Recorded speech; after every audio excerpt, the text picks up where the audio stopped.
Quando os ponteiros se encontram e que nós ouvimos as 12 badaladas.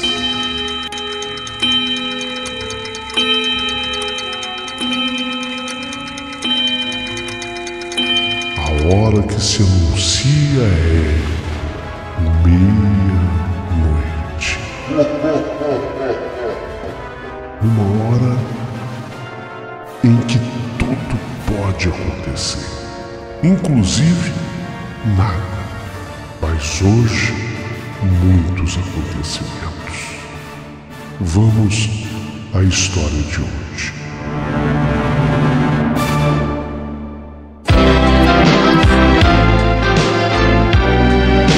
Rádio Emoção, Paulinho Boa Pessoa. A verdade de cada um.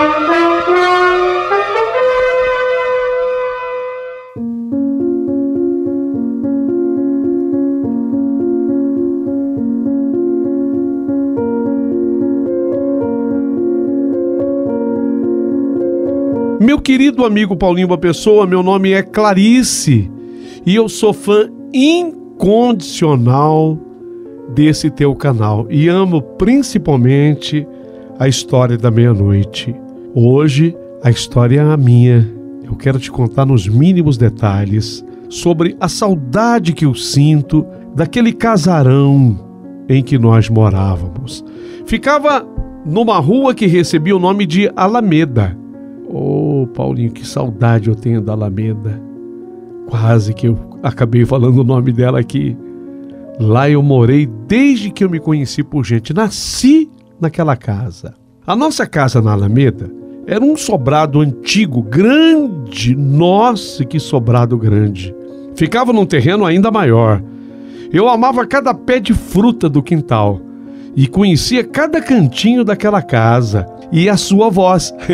É gozado eu falar assim, mas toda casa tem uma voz própria e as casas falam.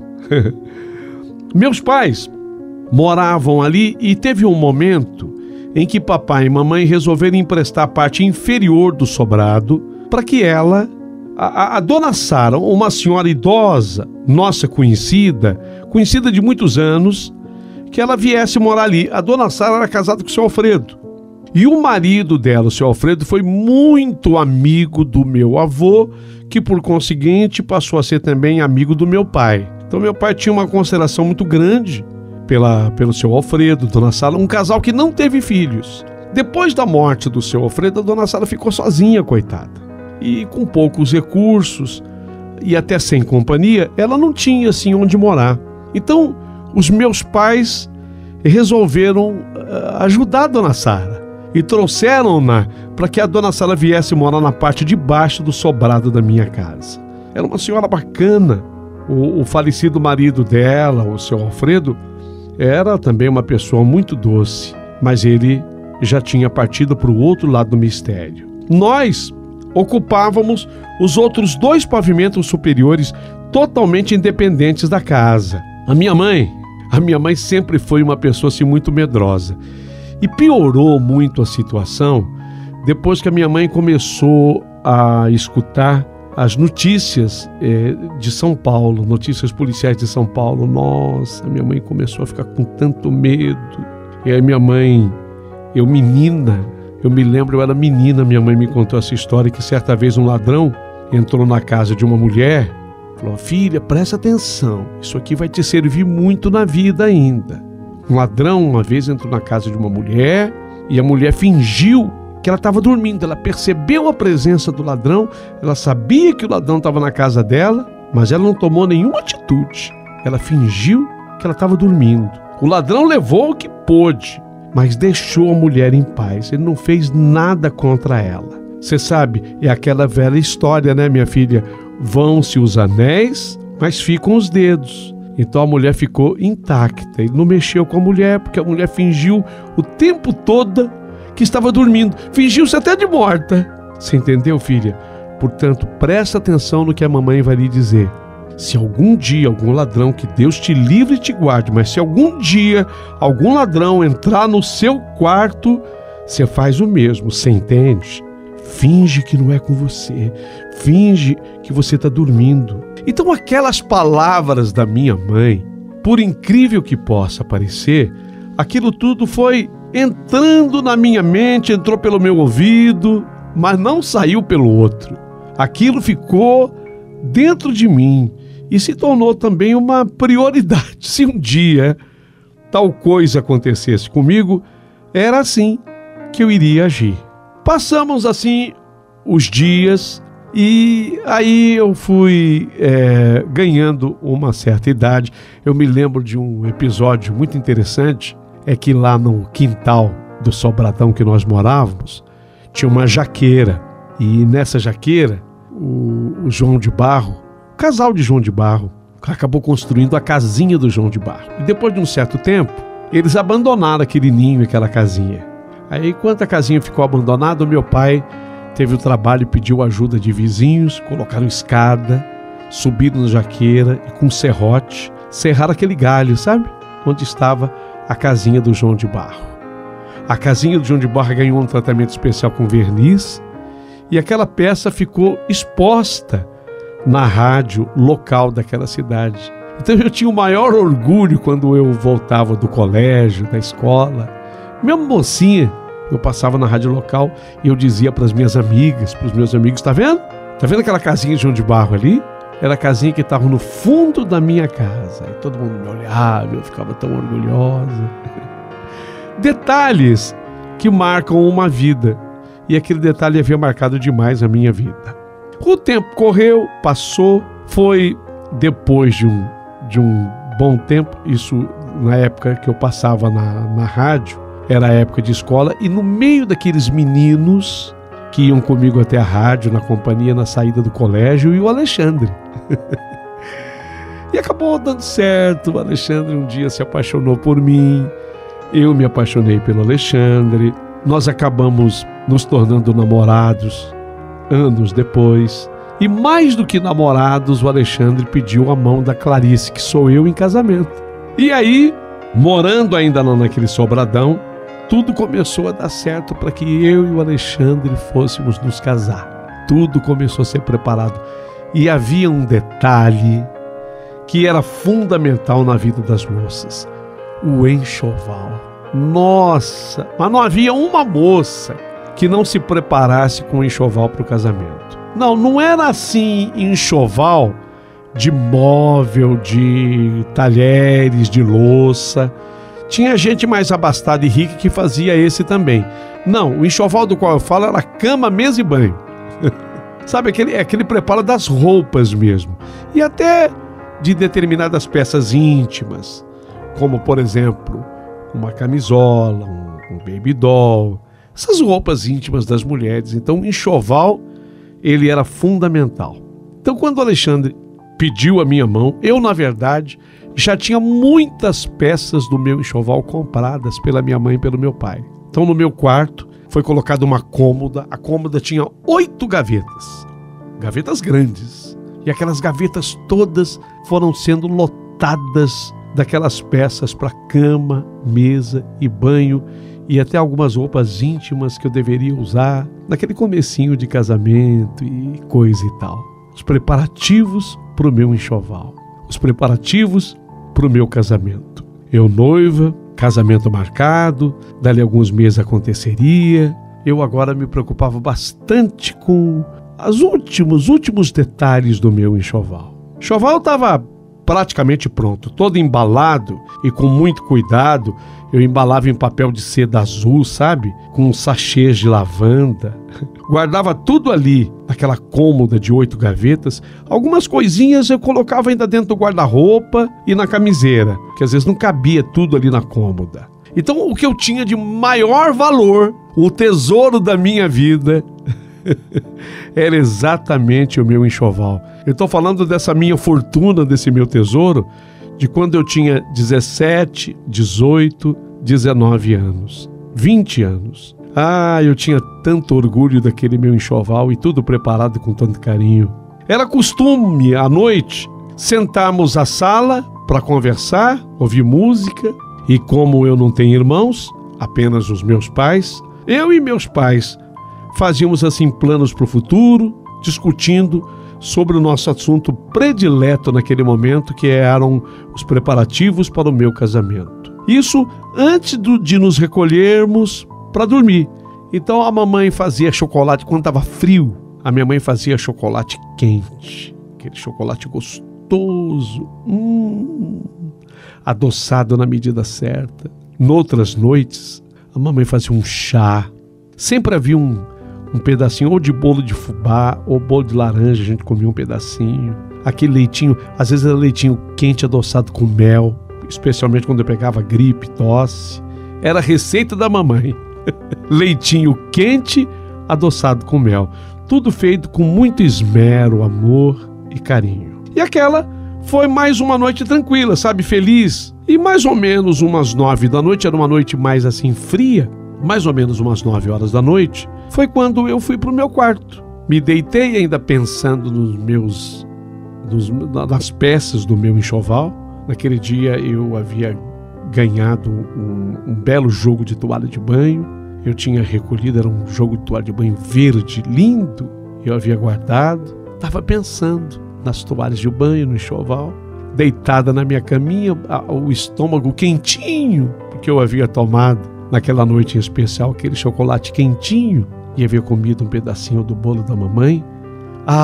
Não demorou muito tempo, eu acabei adormecendo. E foi no pós-sono que tudo aconteceu, gerando essa história da meia-noite. De repente, no meio da madrugada, eu acordei com um som tocando rente ao meu ouvido.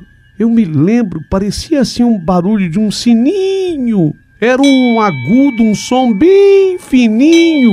E eu senti uma respiração forte junto ao meu rosto. E senti até o calor da pessoa que estava ali junto no ar. Meu Deus do céu. Meu Deus do céu, fiquei imóvel. Fiquei imóvel porque imediatamente eu me lembrei do que minha mãe tinha falado. Se um dia, filha, o ladrão entrar no seu quarto, filha, você finja que você está dormindo. Finja-se de morta porque a mulher fez isso e deu certo. Meu Deus, eu tinha guardado aquilo dentro de mim, aquela orientação da minha mãe dentro de mim. Será que chegou o dia?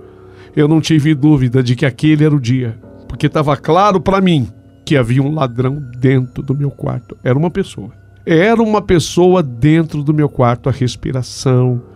Eu ouvia tudo o que a pessoa estava fazendo. Mesmo assustada, mesmo com muito medo, eu raciocinei com clareza e de acordo com as informações prestadas à minha mãe. Aquilo ficou incutido na minha mente. Mais do que a minha mente, aquilo ficou dentro de mim. Eu pensei, dizem que se estiver tendo um pesadelo, mesmo que você esteja nele, procure se beliscar, porque a dor do beliscão vai te fazer acordar. Foi o que eu fiz. Eu me belisquei várias vezes. Senti dor, mas nada adiantou, porque eu já estava acordada. Então eu não estava dormindo. Eu estava acordada e bem acordada. Eu estava em estado de alerta, ligada mesmo, com os olhos fechados, mas com todos os sentidos aguçados e prestando a máxima atenção. De repente, parou a respiração e o som do sininho. Houve algum tempo de silêncio, alguns segundos de silêncio. De repente, novamente, eu ouvi o barulho das gavetas da minha cômoda sendo abertas e mexidas uma por uma. Eu até fui contando. São 8 gavetas. 1, 2, 3, 4, 5, 6, 7, 8. As 8 gavetas abertas e mexidas. Em seguida, eu ouvi a porta do armário que sempre rangia também sendo aberta. Meu Deus! Depois silêncio. Fiquei a pensar. É o ladrão. É o ladrão que está dentro do meu quarto, está roubando tudo. Está levando tudo que é meu. Novamente eu senti a proximidade de alguém que respirava junto ao meu rosto. Senti o ar que saía da respiração da boca da pessoa junto a mim. O sininho tocava e parava. Pensei, ele está me testando para ver se eu estou acordada. Ou então ele quer que eu acorde com o som. Mas eu orientada que fora pela minha mãe, eu não me movia, eu não me mexia. Se havia dado certo para aquela mulher, haveria de dar certo para mim também. Fiquei quietinha, imóvel, como se morta eu estivesse. Eu não me movia. Se afastou. Fosse quem fosse, se afastou. Silêncio. Houve silêncio. Graças a Deus eu escutei o meu pai. O meu pai se levantou no quarto dele e se dirigiu ao banheiro. Eu escutei quando ele apertou a descarga do banheiro. E meu pai, ele voltou para o quarto. Dona Sara, aquela senhora que a minha família havia abrigado, porque o marido dela, o seu Alfredo, havia falecido, a Dona Sara, que morava na parte de baixo do sobrado, ela começou a fazer bastante barulho em plena madrugada.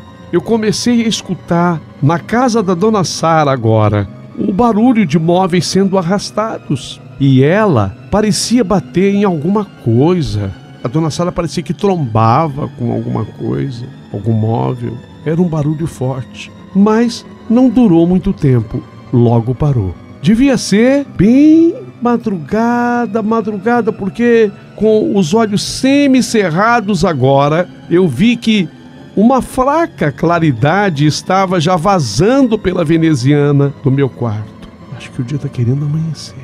Aquilo, de certa forma, me deu um certo alento. A proximidade do dia me fez, respirar mais forte. Houve silêncio. Pensei, a Dona Sara deve ter escutado o ladrão entrar. Ela deve ter escutado. E logo ela pedirá socorro. Mas eu não.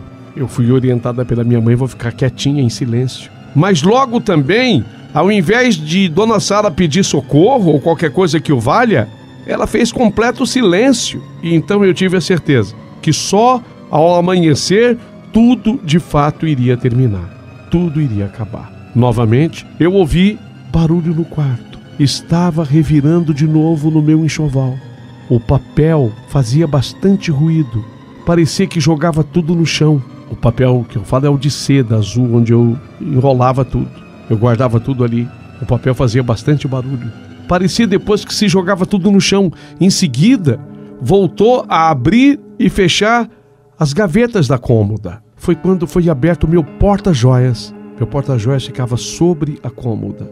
Eu ouvia o som dos colares, das pulseiras, dos anéis, tudo sendo pego e mexido por um bom tempo. Meu Deus, está levando tudo, eu pensava. Mas a minha mãe me orientou, eu vou fazer exatamente como ela me orientou, vou ficar quietinha. Porque vão-se os anéis, mas ficam os dedos. Eu não sei quanto tempo levou para tudo cessar de vez. Continuei na cama, imóvel, quietinha, mas tudo silenciou. Até que foi amanhecendo. O sol começou a penetrar em frestas cada vez maiores pela veneziana, de forma que o quarto ganhou um pouco de luz. Foi quando eu escutei a Margarete, a moça que vinha ajudar a minha mãe em casa. Essa moça, ela vinha todas as manhãs, ela ficava por volta até de 2 da tarde em casa ajudando a minha mãe. A Margarete, ela é uma espécie, sim, de uma empregada doméstica que vinha nos ajudar. Foi quando eu ouvi a Margarete mexer na cozinha. Eu até respirei aliviada, me levantei depressa, sem olhar para nada. E eu fui direto para o quarto dos meus pais. Papai e mamãe ainda estavam deitados. Eu me sentei à beira da cama deles e falei: Ô mãe, ô pai, mãe, pai, vocês não viram nada? Não, escutamos nada. Pai, mãe, entrou ladrão no meu quarto. A minha mãe, medrosa, deu aquele pulo e se sentou. O meu pai, um pouco mais contido, mas ele também se sentou. Meu pai estava assustado também. Só que papai agiu. A minha mãe ficou assustada comigo, me abraçou na cama. Meu pai se levantou da cama e, assustado, correu para o meu quarto para verificar o estrago que o ladrão havia feito. A minha mãe e eu ficamos ali na cama. E depois que a gente ganhou força e coragem, seguimos acompanhando meu pai. E uma surpresa: papai já estava dentro do meu quarto e comentou: não, Não há nada fora do lugar no seu quarto, tá tudo certo. Como, pai? O meu enxoval inteiro foi mexido. Foi tudo jogado no chão. Ele abriu as 8 gavetas da minha cômoda. O ladrão abriu. Eu contei no momento da abertura das gavetas. Abriu o armário, a porta rangeu. Abriu meu porta-joias. Jogou todas as minhas, se é que eu posso chamar de joias, mas jogou todas sobre a cômoda. Não tem nada mexido. Meu pai disse que não. E ele não estava mentindo, meu pai não mente. Meu pai então conclui: filha, você deve ter tido um pesadelo. Mesmo eu tendo repetido para ele 1000 vezes: eu estava acordada, pai. Pai, eu estava acordada, eu me belisquei para ver se eu estava acordada. Olha aqui, olha, meu braço ficou até roxo do beliscão que eu dei aqui. Ô pai, eu tenho certeza do que eu vi. Então faz um favor.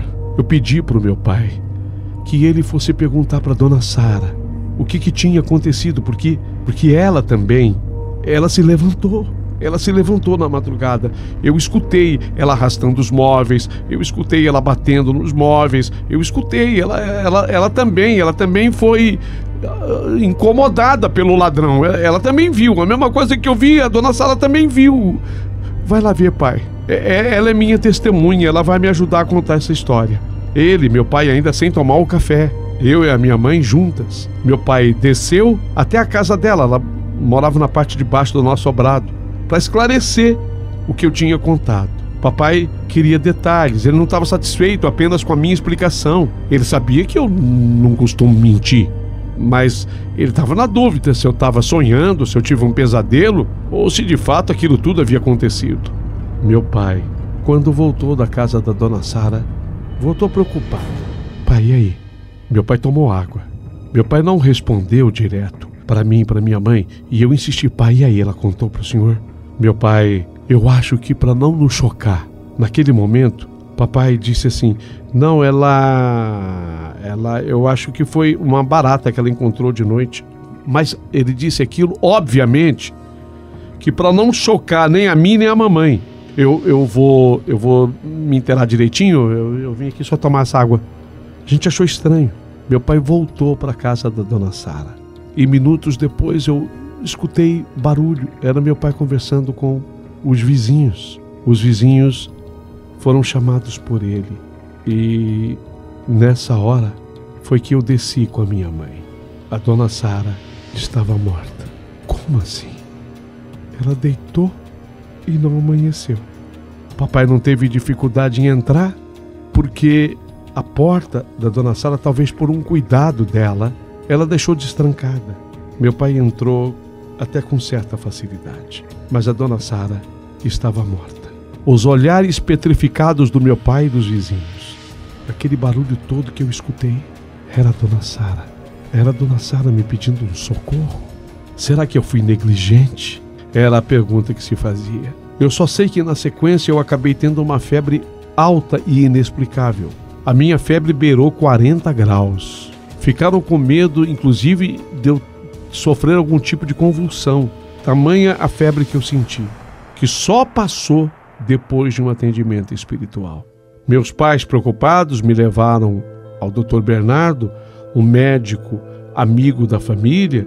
Ele me pediu que eu relatasse o acontecido para ele. Eu relatei, eu contei os detalhes, e numa fração de segundos eu percebi o olhar dele para os meus pais, e ele fazendo assim, afirmativo com a cabeça. O que eu não sabia é que o Dr. Bernardo também era espírita, e ele apenas confirmava uma suspeita que ele havia tido. A dona Sara morreu naquela madrugada na sua casa, deitada na cama, e o espírito dessa senhora foi me avisar da morte dela. Só que eu ignorei o tempo todo, eu ignorei o espírito dela, acreditando que fosse o ladrão para o qual minha mãe me havia preparado a vida inteira.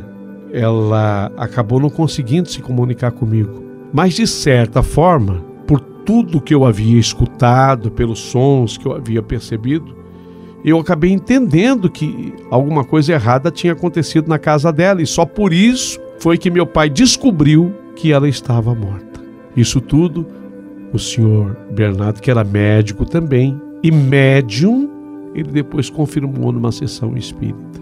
Foi exatamente assim que aconteceu. Foi muito marcante tudo isso. Depois o próprio senhor Bernardo, eu, meu marido, o Alexandre, com quem me casei, formamos uma família feliz. Acabamos tendo 2 meninos lindos, o Heitor e o Nicolas, nossos filhos maravilhosos. Nós jamais deixamos de rezar missas em sufrágio à alma da senhora Dona Sara, porque naquela noite ficou claro para mim que ela veio me fazer um pedido de socorro. E eu, por ter recebido aquele tipo de orientação da minha mãe, não é que tivesse negado o socorro, mas eu não pude atendê-la. Se eu tivesse aberto os olhos, se eu tivesse atendido a senhora Sara, quem sabe eu tivesse outros detalhes para lhe contar. Mas tudo se deu exatamente assim. Uma noite em que ela, Dona Sara, e o detalhe é muito interessante, e eu complemento agora, ela sempre me pedia para ver meu enxoval. Sempre. Mas sabe aquele negócio? Eu estava preparando meu enxoval. Dona Sara, eu tinha planos de mostrar para ela o enxoval antes que eu me casasse. Eu tinha aquele plano, não, pode deixar, eu mostro para a senhora e deixar para depois. Eu mostro para a senhora, Dona Sara, e eu deixava para depois. Eu sabia dessa história. E ela, naquela madrugada em que morreu, ela veio, ela abriu gaveta por gaveta da minha cômoda. Ela olhou todas as peças do meu enxoval, porque eu ouvi o barulho. Como eu envolvia tudo no papel de seda, o papel azul, escutava o papel sendo aberto. Eu ouvi com clareza tudo. Ela viu cada peça. Depois ela abriu o armário, onde tinham outras peças. Depois, ela verificou minhas joias. Ela veio conhecer tudo aquilo que eu não tinha mostrado para ela ainda. De acordo com o médico, que era médium, que me atendeu, amigo da família, ele depois explicou que realmente era o desejo dela. E como ela morreu naqueles instantes, nos minutos após a morte, ela não tinha entendido que havia falecido. Ela se viu dentro da minha casa e foi conhecer o que ela tinha curiosidade para ver. Não é de impressionar? Eu fiquei deveras impressionada com tudo isso. É uma história que me acompanha e me acompanhará pelo resto da minha vida. Hoje eu fiz questão de contá-las em detalhes na história da meia-noite.